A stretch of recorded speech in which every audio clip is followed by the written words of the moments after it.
Olá, povo de Deus, quinta-feira da segunda semana do Advento, 10 de dezembro de 2020.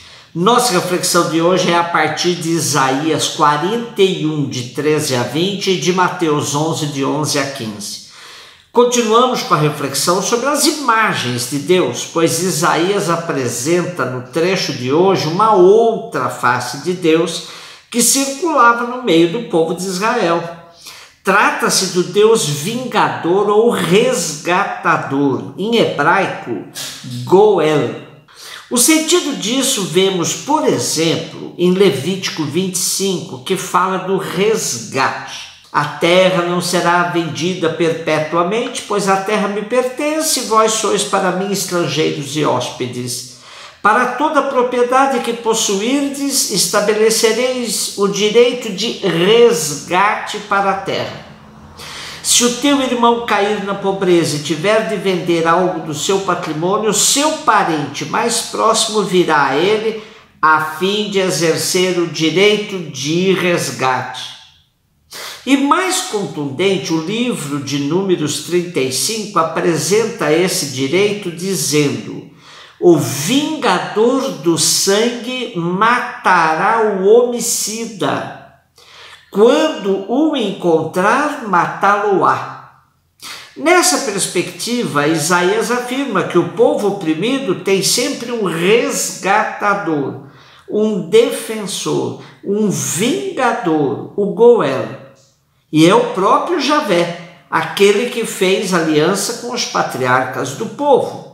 Por isso, o povo não deve perder a esperança, pois Javé, o Deus libertador dos oprimidos e escravizados, estará sempre a seu lado para o arrancar de qualquer tipo de escravidão. Para nós, soa meio incômodo pensar num Deus vingador, resgatador dos direitos dos pobres. Dessa prática do direito de resgate nasce a imagem de quem garante esse direito é o Deus Goel. Não falta quem também atribua a Jesus esse papel de resgatador, ou mais comum entre nós, o Redentor. Tema que mereceria um tratamento mais exato, pois pode desvirtuar o sentido da morte de Jesus na cruz. O tema das imagens que produzimos sobre Deus e o próprio Jesus é longo e, infelizmente, não é possível neste espaço. Porém, alerto para que vigiemos, pois nossas psicopatias nem sempre são controláveis. Um pouquinho de suspeita pedagógica não faz mal a ninguém. Pergunte-se: qual é o Deus que tenho na minha imaginação? O texto do segundo Isaías que lemos hoje deve aumentar em nós a esperança, isso sim, desde que não tenhamos resistência em nos incluir entre os sedentos que procuram água, pois o Senhor vem ao nosso encontro nos saciar.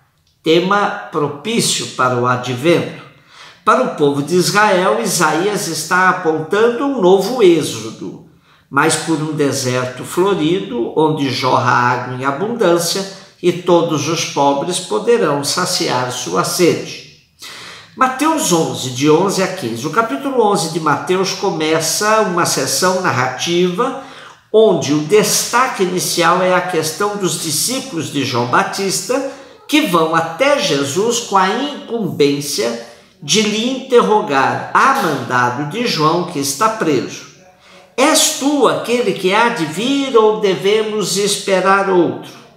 Podemos nos perguntar o que levou João Batista a ficar em dúvida sobre Jesus, mesmo depois de o ter batizado, de o ter indicado como o Cordeiro de Deus que tira o pecado do mundo. João Batista deve ter ficado espantado com o tipo de messianismo exercido por Jesus, tão diferente daquele que ele e seus conterrâneos esperavam. E é exatamente acentuando sua prática junto aos pobres a resposta de Jesus à interrogação de João. Jesus manda os discípulos de João irem até ele e dizer: e de contar a João o que ouvis e vedes. Os cegos recuperam a vista, os coxos andam, os leprosos são purificados e os surdos ouvem. Os mortos ressuscitam e os pobres são evangelizados. E bem-aventurado aquele que não se escandalizar por causa de mim. Depois disso, Jesus começa a falar às multidões sobre João e no meio de sua fala aparece o texto de hoje, onde Jesus exalta a figura de João Batista com um elogio surpreendente, mas ao mesmo tempo com uma demarcação de épocas contundente. Diz Jesus: entre os nascidos de mulher não apareceu ninguém maior do que João Batista, e no entanto o menor no reino dos céus é maior do que ele. A Bíblia, na versão de Jerusalém, nos dá uma pista interessante.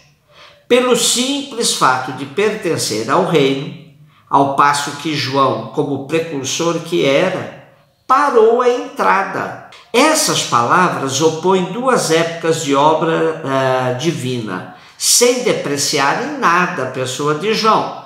Os tempos do reino transcendem inteiramente aqueles que o precederam e prepararam.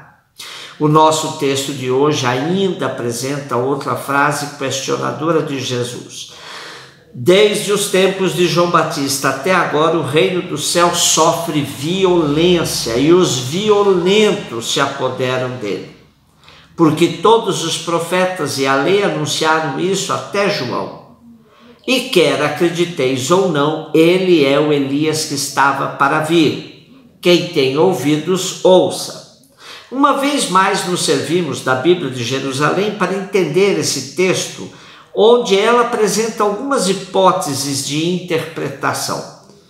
Essa questão da violência pode se tratar da santa violência, daqueles que se apoderam do reino à custa das mais duras renúncias, da violência perversa dos que querem estabelecer o reino no poder das armas, como os zelotas, da tirania dos poderes demoníacos ou dos seus partidários terrestres, que pretendem conservar o domínio deste mundo e criar obstáculos ao progresso do reino de Deus. Finalmente, há quem traduza: o reino dos céus abre caminho com violência, isto é, se estabelece com poder, apesar de todos os obstáculos. E quando Jesus diz que João era o Elias que estava por vir, indica que João era o último dos profetas, que levava a termo a antiga aliança. Agora está inaugurada a nova aliança com a pessoa e prática de Jesus mesmo. Aceitar a nova aliança é um desafio para todos os ouvintes de Jesus. Por isso ele conclui dizendo: quem tem ouvidos, ouça. Nesse tempo do advento sempre destacamos o profeta Isaías, que nos enche de esperança na certeza de que o Senhor vem.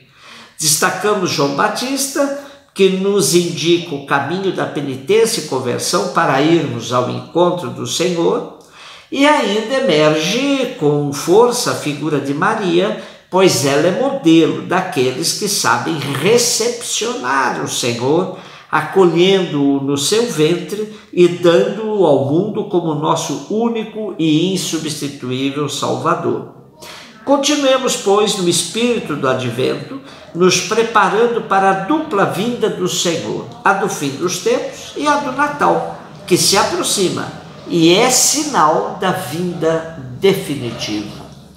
Um beijo no seu coração.